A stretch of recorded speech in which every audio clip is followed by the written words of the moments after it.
Tangan Tang Wulin melingkari kepalanya. Dia memutar kepala sosok merah itu 180 derajat penuh, mematahkan lehernya dalam prosesnya. Tubuh berototnya menegang sesaat sebelum runtuh seperti boneka kain. Bola energi roh terbang untuk bergabung dengan sisa energi yang berputar-putar di sekitar tubuhnya. Ini adalah kera-kera 100 tahun. Baru sekarang yang lain bisa mengidentifikasi binatang buas yang telah dibunuh Tang Wulin. Hanya beberapa detik telah berlalu sejak Brute Ape melompat ke Tang Wulin yang mematahkan lehernya.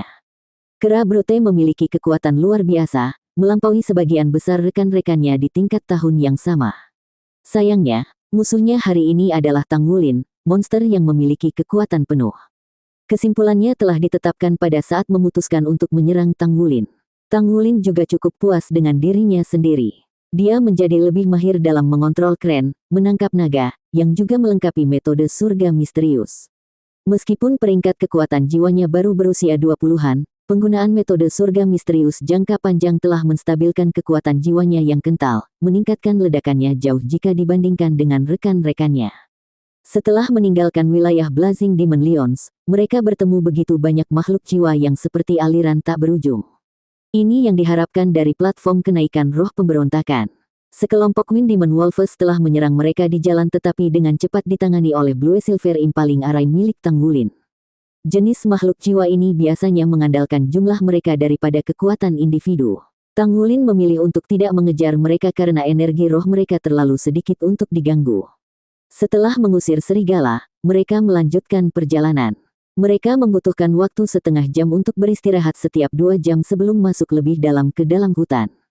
Mereka mulai mengakumulasi lebih banyak energi roh saat mereka maju, sedemikian rupa sehingga mereka melebihi kemampuan mereka untuk menyerap semuanya. Langit menjadi cerah, mereka hampir menyelesaikan hari pertama mereka di platform kenaikan roh pemberontakan. Mereka telah bertahan lebih dari 10 jam sekarang, tetapi ujian akhir mereka mengharuskan mereka lulus 24 jam penuh. Tentu saja, mereka tidak pernah berpikir bahwa mereka akan mengalami kesulitan untuk lulus ujian akhir. Semuanya, ayo istirahat, kelaparan bukanlah masalah di platform kenaikan roh karena mereka hanyalah proyeksi dari diri mereka yang sebenarnya. Secara alami, mereka harus memuaskan diri mereka sendiri setelah keluar. Fajar tiba. Tang Wulin membudidayakan mata setan ungu diam-diam saat dia menatap kabut putih yang merayap di kejauhan. Dia telah mencoba menumbuhkan mata setan ungu di sini di masa lalu dan menemukan, yang mengejutkan, bahwa tidak hanya itu mungkin, itu juga jauh lebih efisien. Meskipun dia tidak yakin mengapa itu terjadi, dia tidak bisa membiarkan kesempatan ini hilang begitu saja. Wu Zhangkong telah memberitahunya bahwa sekali dia mengembangkan mata setan ungu ke tingkat kedua, itu akan menjadi sangat sulit untuk membuat kemajuan. Dia perlu mengolahnya dengan rajin setiap hari sepanjang tahun, perlahan-lahan membangun kemahirannya ke tingkat berikutnya. Selain itu, persepsi dan keberuntungannya akan memainkan peran utama dalam menentukan apakah dia bisa menerobos. Bahkan Wu Zhangkong, yang sekarang menjadi Master Jiwa 7 Cincin, terjebak di tingkat kedua. Su Xiaoyan berdiri di sampingnya, juga mengolahnya.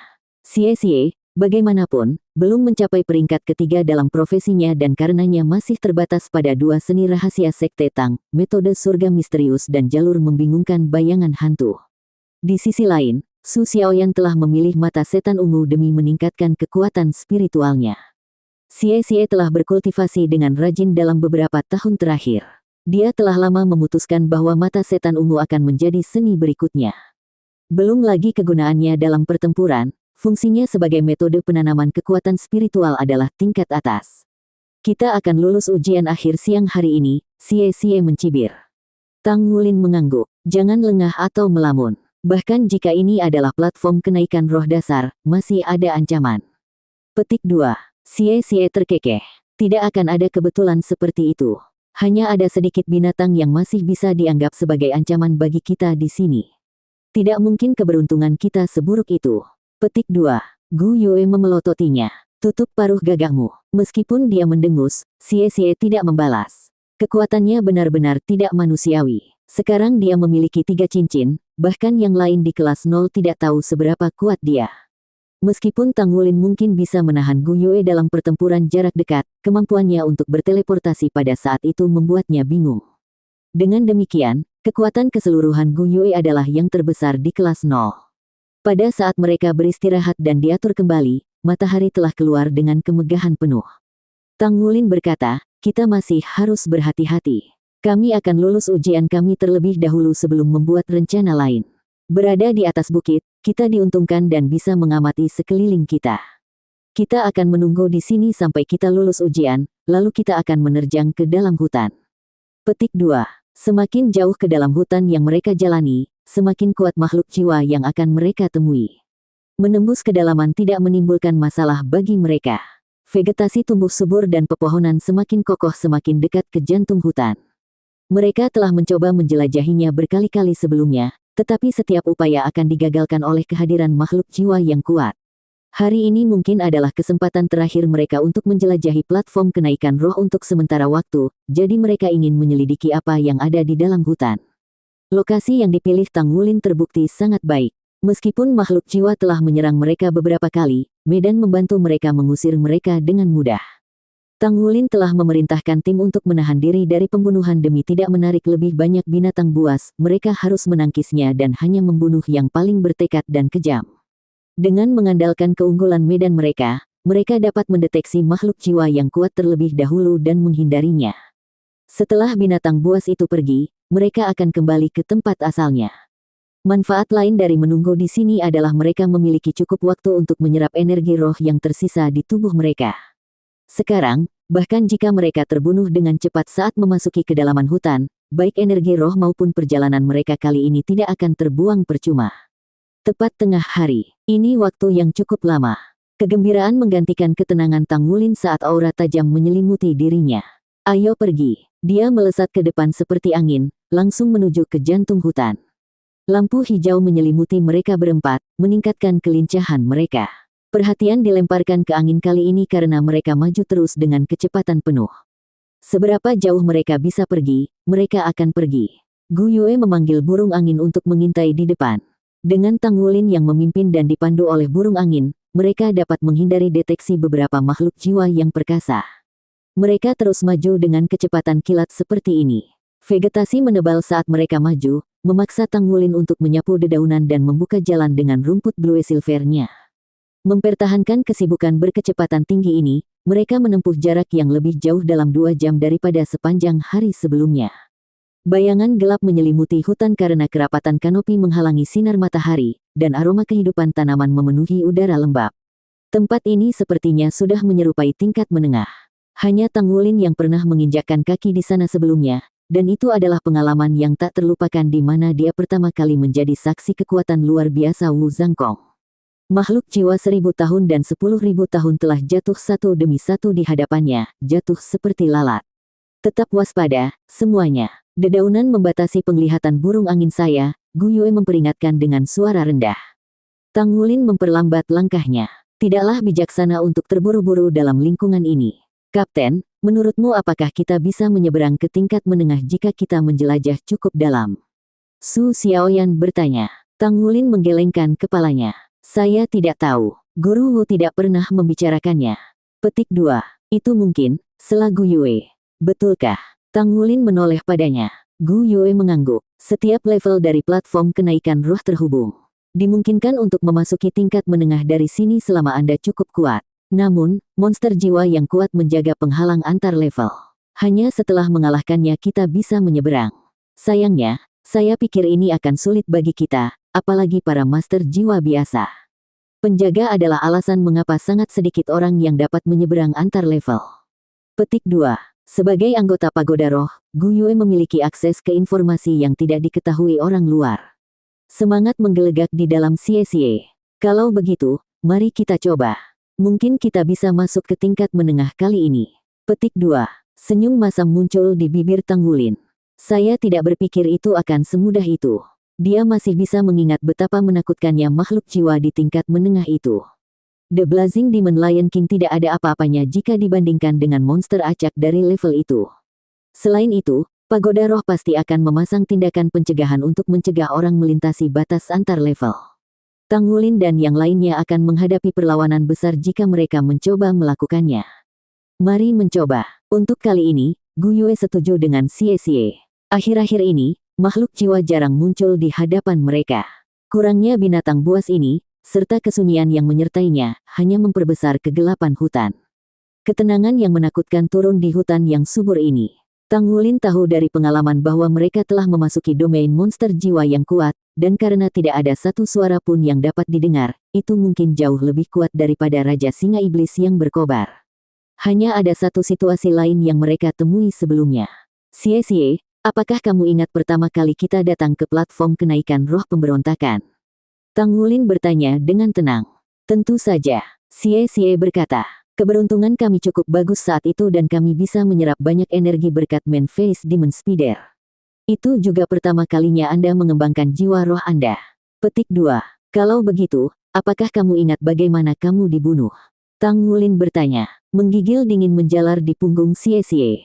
Dia mengerti kemana pikiran Tang Wulin pergi. Suaranya bergetar saat dia berbicara. Apa maksudmu tempat ini adalah? Tang Wulin memaksakan tawa pahit. Saya mendapatkan getaran yang serupa. Semoga saya salah. Petik 2. Xie tanpa sadar mendekat ke Tang Wulin, ketakutan muncul di matanya. Dia tidak pernah bisa melupakan sensasi dingin dipotong-potong selama petualangan pertama mereka di platform kenaikan roh pemberontakan. Dia telah diganggu dengan mimpi buruk dan ketakutan selama sebulan penuh setelah itu. Mereka belum pernah menemukan makhluk jiwa itu dalam beberapa tahun terakhir, tetapi kenangan mengerikan itu masih belum meninggalkan Xie. Apakah kamu mengatakan? Suara Gu Yue menghilang. Ekspresinya menjadi suram ketika Tang Wulin mengangguk. Senja sepertinya berkumpul di sekitar mereka dan tekanan yang tak terlihat membebani mereka. Telapak tangan Xie berkeringat dan napasnya menjadi lesu. Bagaimana kalau kita mengambil rute lain?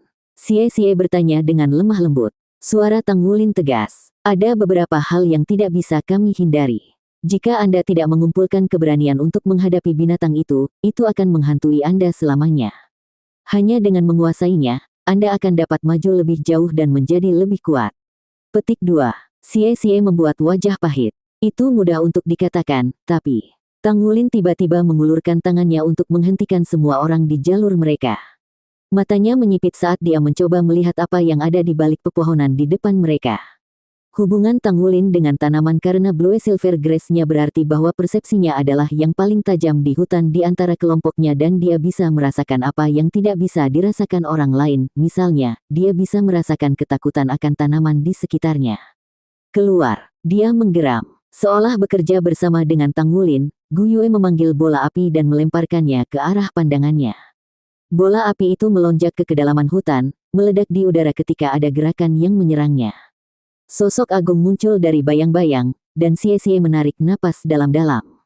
Ketakutan mencengkeram tubuhnya, belatinya bergetar di tangannya. Tingginya lebih dari 3 meter, sosok itu menjulang tinggi di atas mereka. Bulu emas gelap menutupi tubuhnya dan memiliki sepasang mata yang acuh tak acuh dan kejam.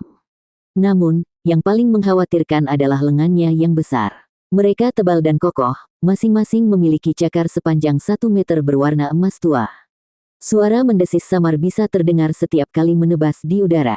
Murid Tang Wulin berkontraksi. Beruang Dreadclaw Dazgol. Jika mereka memilih satu jiwa binatang yang sama sekali tidak ingin mereka temui, itu adalah beruang Dreadclaw Dazgol. Tang Wulin telah menyaksikan seluruh kebanggaan singa setan yang berkobar bersujud di hadapannya seperti anak kucing selama pertemuan pertama mereka. Itu juga pertama kalinya cakar naga emasnya dikalahkan. Memori itu telah terukir di hatinya dan Xie. Dalam 3 tahun terakhir, mereka belum pernah bertemu lagi. Akibatnya, mereka hampir melupakannya hingga hari ini.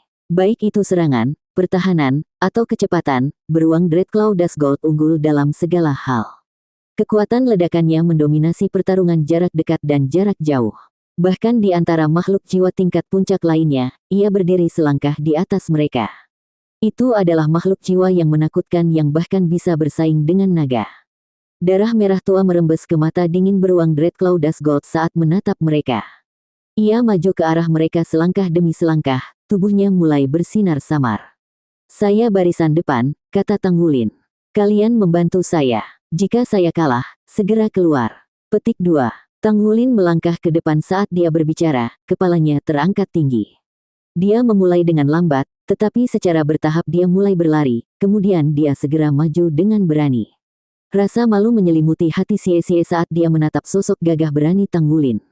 Setiap kali bahaya menghantam kepalanya, dialah yang menerobos masuk. Tidak, kali ini tidak akan sama. Xie berlari ke samping, tiba-tiba bergerak dengan kecepatan tinggi. Roda es melengkung di udara menuju beruang sementara secara bersamaan, elemen di udara menjadi semakin hiruk-pikuk dan mulai berkumpul bersama.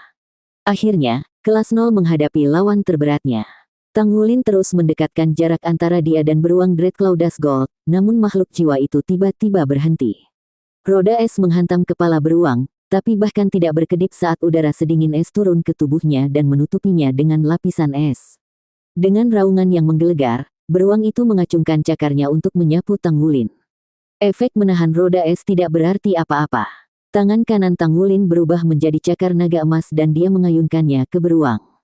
Dia mungkin bukan tandingannya 3 tahun lalu, tapi dia berbeda sekarang. Sebuah tabrakan logam merobek udara. Tang Wulin terhuyung mundur 7 langkah sebelum menenangkan diri. Selama bentrokan pertamanya dengan beruang Dreadclaw Dusgold 100 tahun, dia telah dikirim terbang. Dia melihat cakarnya. Itu tidak rusak, tapi dia merasakan lonjakan tiba-tiba dalam konsumsi kekuatan jiwa selama bentrokan. Beruang Dreadclaw Dusgold berhenti pada sensasi aneh di cakarnya. Ia menundukkan kepalanya, terkejut ketika melihat torehan kecil di mana cakar miliknya dan cakar Tang Wulin bentrok. Itu membuka mulutnya untuk melepaskan raungan marah yang mengguncang langit saat cahaya emas gelap meledak dari tubuhnya. Es dan bola api menghujani itu, tapi hancur saat mereka memasuki jangkauan cahaya keemasan ini. Untuk beruang Dreadclaw Dusgold, cakar adalah miliknya yang paling berharga. Kemarahan menjalari nadinya saat memikirkan cakar yang rusak. Xie telah berjalan ke samping. Dia melompat ke udara, cincin jiwa ketiganya menyala saat dia diam-diam meluncurkan serangan mendadaknya. Tubuhnya memudar hingga hampir terlihat seperti ilusi dan dalam sekejap, dipisahkan menjadi 3 doppelganger yang berpisah untuk menyerang beruang dari sudut yang berbeda. Xie tidak bisa mengatur waktunya dengan lebih baik, dia menyerang saat beruang itu masih mengamuk karena cakarnya yang rusak.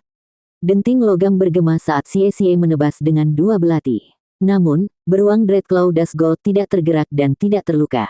Ia meraung sekali lagi, melepaskan aura keemasannya dengan amarah baru saat ia berputar di tempat sambil menyapu dengan cakarnya untuk mengusir 3 doppelganger. Ketiganya mundur dengan tergesa-gesa. Namun hanya satu yang berhasil, 2 lainnya dipotong-potong dan hilang dari keberadaan. Xie melompat mundur. Dia tidak berani mendekat lagi. Pertahanan bajingan ini terlalu kuat. Pada saat itu, tombak es biru sepanjang 5 meter meluncur dari langit tepat ke kepala beruang. Bang! Tombak esnya hancur. Beruang itu mengangkat kakinya untuk menggosok kepalanya, tidak geli. Ekspresi Su Xiaoyan memucat karena ngeri. Keterampilan jiwa keduanya, tombak es, adalah serangan terkuatnya. Kakaknya membutuhkan cincin jiwa ketiganya untuk mendapatkan keterampilan yang memiliki daya tembak target tunggal yang tangguh, namun beruang Dreadclaw Dusgold hanya mengabaikannya. Dia hanya bisa membayangkan betapa tangguh tubuhnya. Beri aku waktu, teriak Gu Yue. Kedua tangannya terbang dalam serangkaian gerakan liar, mengumpulkan elemen padanya. Tanpa diduga, ketiga cincin jiwanya cerah. Skill jiwa pertamanya adalah Elemental Tide, Elemental Control keduanya, dan skill jiwa ketiganya yang berumur 1000 tahun disebut Elemental Fusion. Dia bermandikan cahaya berwarna pelangi yang dilepaskan oleh 3 skill tipe pendukung elemen yang kuat, wajahnya mirip dengan peri. Beruang Dreadclaw Dusgold memilih untuk bertindak saat ini. Alih-alih mengejar Xie atau menyerang Su Xiaoyan, ia menyerang Tang Wulin dengan kekuatan gunung kecil.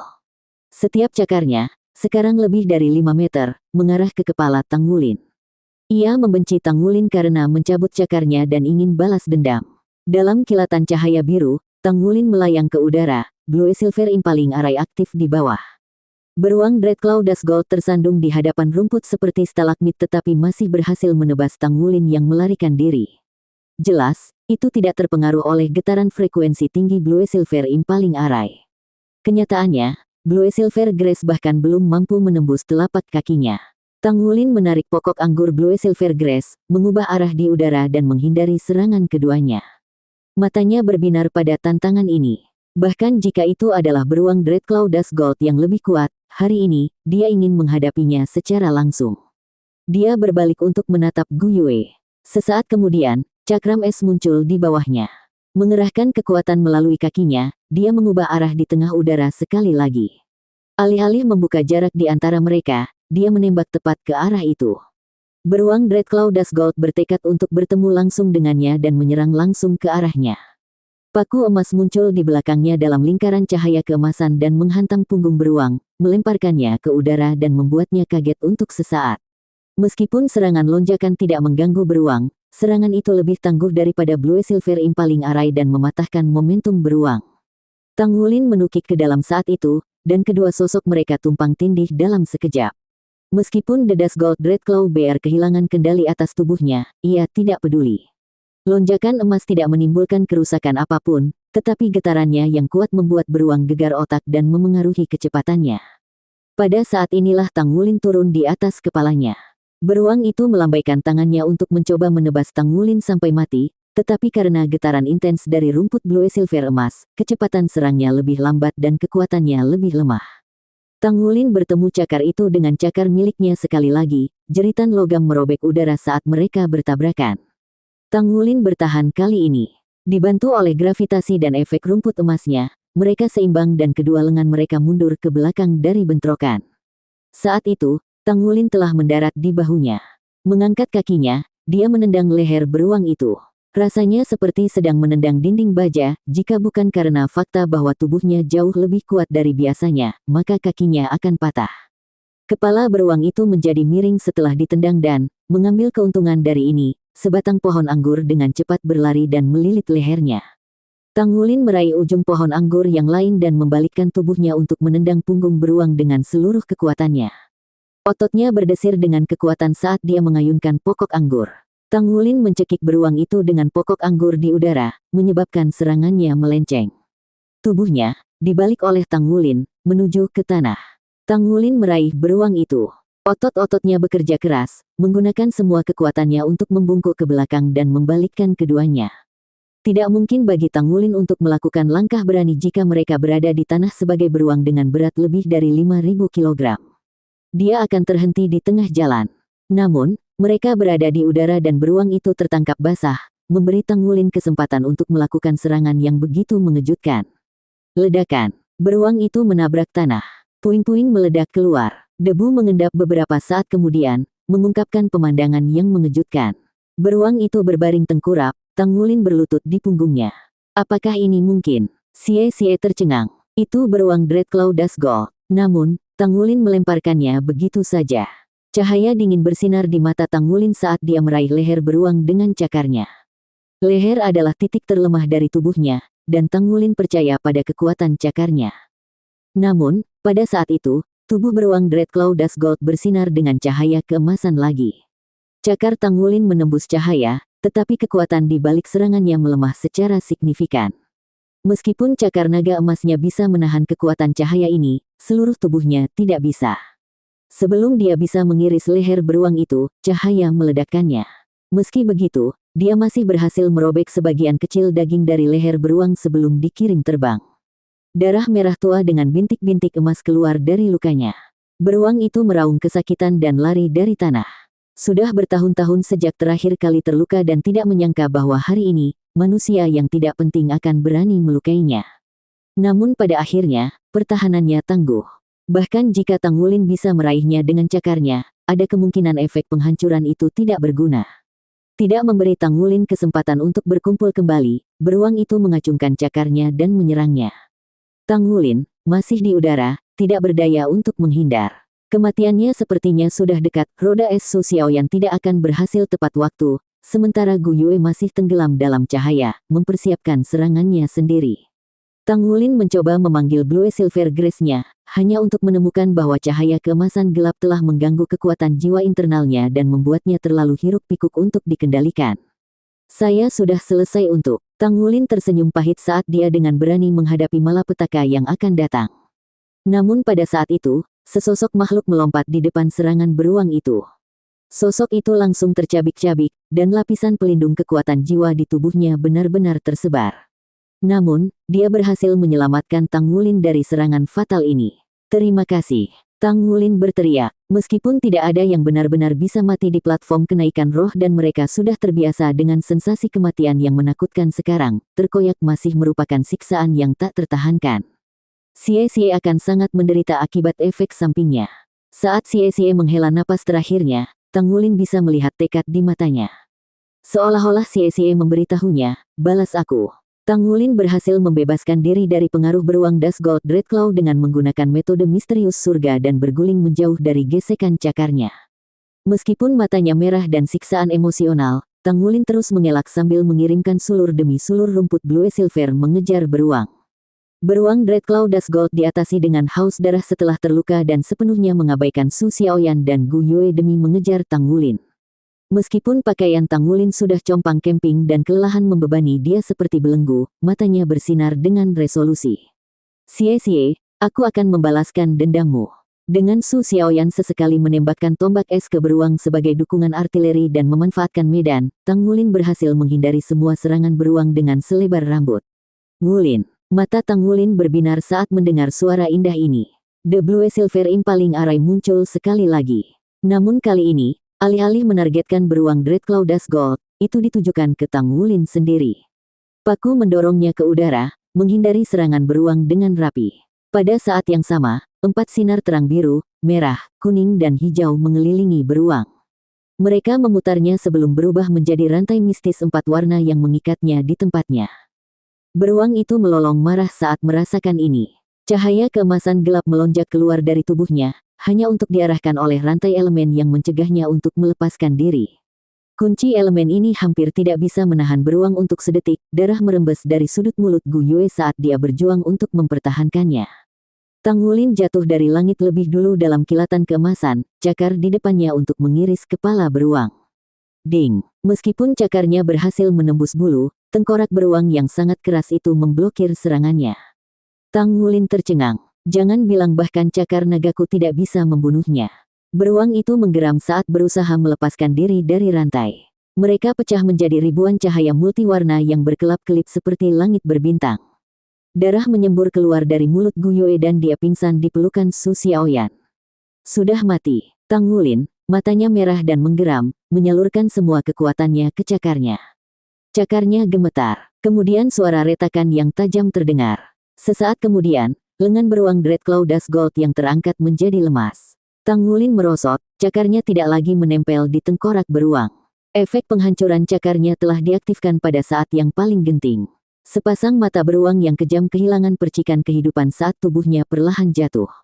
Anehnya, tubuhnya tidak berubah menjadi energi roh seperti makhluk jiwa lainnya tetapi menjadi cahaya emas gelap yang secara bertahap terbentuk.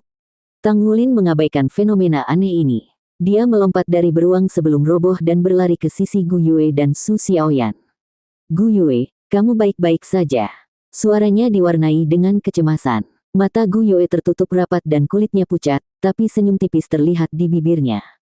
Melihat senyum ini, Tang Wulin menghela nafas lega. Semuanya akan baik-baik saja selama dia masih hidup. "Ayo kembali sekarang. Kita perlu memeriksa Xie." Pikiran tentang Xie membuatnya cemas. Xie mengorbankan dirinya untukku. Tepat ketika dia akan menamparkan tombol di punggung tangannya, Su Xiaoyan menarik lengannya. "Kapten, apa itu?" Dia menunjuk ke arah beruang Dreadclaw Dust Gold. Tatapan Tang Wulin mengikuti jarinya, mengira telah terjadi sesuatu dengan beruang Dreadclaw Dust Gold. Tubuhnya memang telah menghilang menjadi partikel cahaya emas tua, tapi sebagai gantinya ada cahaya emas gelap yang berkelap-kelip. Ini adalah. Dia berdiri dan dengan cepat berjalan ke arahnya. Dia tercengang dengan apa yang dia lihat di tanah. Itu adalah sesuatu yang belum pernah dia lihat sebelumnya. Itu menyerupai tulang tangan manusia, tapi pola awan emas tua sepertinya menandakan itu ditempa dari campuran tertentu. Yang lebih membingungkan adalah bahwa barang ini jelas bukan logam dan terasa seperti makhluk hidup. Tang Wulin membungkuk untuk mengambilnya. "Wow, tulang ini berat." Dia kembali ke dua lainnya. "Apa ini? Tahukah kamu?" Tang Wulin bertanya pada Su Xiaoyan. Su Xiaoyan juga bingung saat dia memeriksa tulang emas gelap itu. "Saya juga tidak tahu. Saya belum pernah melihat yang seperti ini." Petik 2. "Itu adalah tulang jiwa," kata Gu Yue dengan lemah. Dia sadar kembali beberapa waktu lalu dan sudah membuka matanya. Tulang jiwa. Tang Wulin dan Su Xiaoyan gemetar mendengar kata-kata itu. Tentu saja mereka tahu apa itu tulang jiwa, itu adalah salah satu item paling langka di dunia master jiwa. Tulang jiwa dan cincin jiwa memiliki persamaan dan perbedaan. Cincin jiwa terikat pada kultivasi seseorang, dan begitu seseorang mencapai batasnya, mereka akan membutuhkan cincin jiwa lain untuk terus berkultivasi. Tulang jiwa, di sisi lain, Tidak penting untuk master jiwa dan tidak akan mempengaruhi kultivasi seseorang. Sejak zaman kuno, bagaimanapun, tulang jiwa adalah simbol dari guru jiwa yang kuat karena tulang jiwa meningkatkan tubuh guru jiwa sementara juga memberikan keterampilan jiwa yang terkait dengannya. Tulang di genggaman Tang Wulin jelas untuk tangan kanan. Jika itu benar-benar tulang jiwa, maka menyatu dengannya akan sangat meningkatkan kekuatan tangan kanan seseorang dan memberikan keterampilan jiwa yang terkait dengan tangan kanan seseorang. Ini adalah tulang jiwa. Mengapa tulang jiwa muncul? Ini adalah platform kenaikan roh. Bukankah ini dunia ilusi? Tang Wulin bertanya dengan bingung. Tulang jiwa ini seperti energi roh, ia memiliki bentuk. Jadi kenapa? Apakah itu muncul di platform kenaikan roh?